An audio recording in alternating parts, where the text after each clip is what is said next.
And we're going to stay on the subject of coronavirus for today's perspective, because just this week alone, we've heard, as you saw there, from the World Health Organization that many poorer countries are already running out of coronavirus vaccines, having received some doses from wealthier nations. We've also heard South Africa's president, as it was announced that a first production hub is to be set up there, that the continent has learnt there will not be enough doses from elsewhere to save lives, as he put it.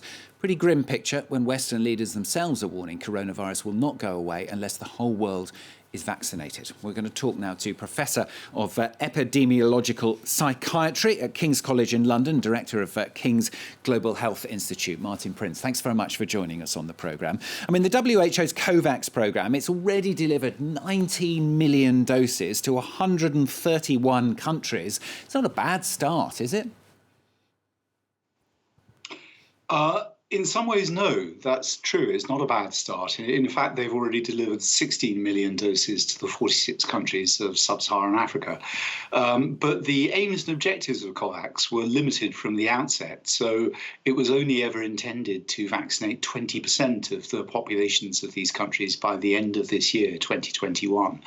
And this would have been an extraordinary limitation for high-income countries to have accepted. Many of our countries are already moving to 2/3 of the adult population vaccinated.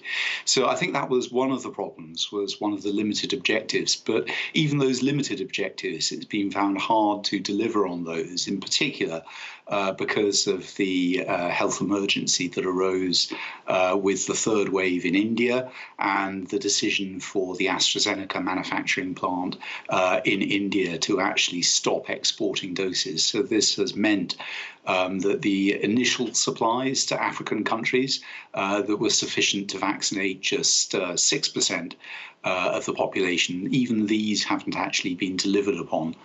We've got a dozen countries in sub-Saharan Africa at the moment that are running out of doses, having provided a first dose, and so people are actually missing their second dosage schedule.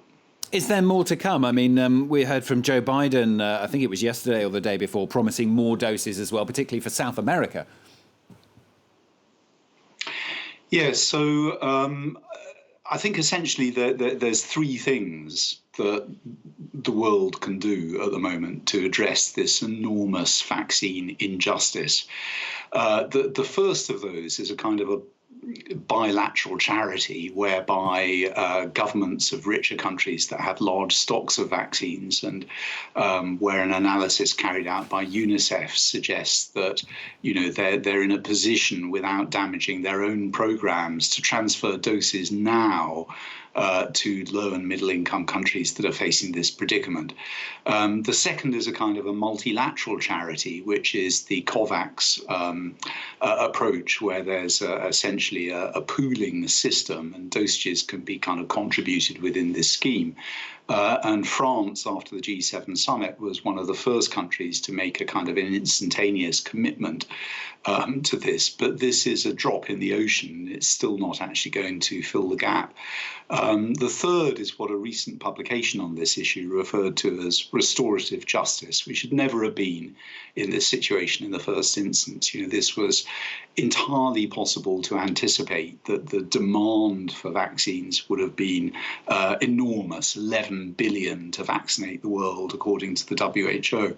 And the fundamental difficulty is that the way that the global economic system works is that high-income countries that produce these vaccines invested in the research and development and then secured the supplies unto themselves, essentially shutting the rest of the world out of this market. I mean, so some people might say that that's only right, though. I mean, there are people, aren't there, who say that the largest number of deaths, for example, have been in some of those richer countries that are now a little further ahead with the vaccine programme. So they need to be vaccinated first, and then you can start thinking about elsewhere. Yes, but we've already reached that situation in any case. And the point is that in African countries, you don't actually need that many cases before the health system becomes overwhelmed, because there are very limited capacities for critical care. So we're seeing, in effect, humanitarian emergencies already at the moment in countries like Uganda and Zambia that are facing the third wave, very similar to those that were seen in India, essentially with oxygen supplies running out, with beds not being available. The mortality in critical care in Africa is about 25% higher during an outbreak than it is in high-income countries. And in your country and in mine, we've had many deaths, tragically, from COVID. But for the most part, that's not been because people couldn't get a bed in intensive care. It's not been because they were sitting in intensive care and their oxygen supplies were running out. But this is a daily event in these countries. So, the third solution to this issue would have been to actually create vaccine manufacturing capacity around the world. And the proposal that's with the World Trade Organization at the moment to introduce intellectual property TRIPS waiver in a public health emergency. This has been under discussion for a year now. Africa consumes 25% of the world's vaccines, but they don't make any.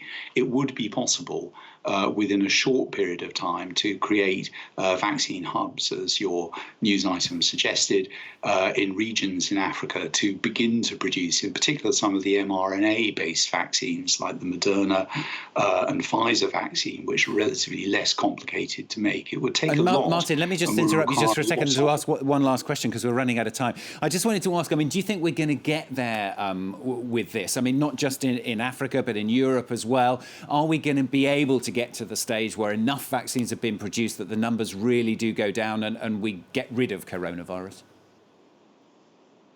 Yes, of course we'll get there in the end, but the question is, how soon and how evenly across the world we achieve that. And at the moment, everyone's agreed that, it's not over until it's all over, and also that we're all in it together. So we're weathering a storm around the world, but at the moment we're weathering that in very different boats. And a lot of the boats that are barely floating in sub-Saharan Africa and other regions that are relatively less well-resourced, they're extremely leaky. So a lot more focus and attention is required on this. Frankly, the G7 summit promised something pretty meagre. And there are even questions about whether that's going to be delivered. So this issue of transferring stock really needs to be addressed globally. But we need to get to the fundamentals of this. This must never be allowed to happen again. We will face a situation probably where we're going to need to keep on vaccinating the world, or at least its older and frailer and more vulnerable inhabitants for several years to come. This isn't just something that's going to be over this year or next year when we've had a first round of vaccinations against COVID. And unfortunately, this may not be, it won't be the last pandemic that the world faces. And we could, because of global conditions, see an acceleration of pandemic episodes. We weren't prepared for this one. COVAX was well intended, but is not the solution. It isn't the model. We need to move towards a situation where vaccines and other essential requirements for fighting against these pandemics are truly seen as global goods, and we have mechanisms in place to make them equitably available from the outset. Martin, thanks ever so much for joining us on the programme. Martin Prince there from King's College London and the King's Global Health Institute. Thanks very much.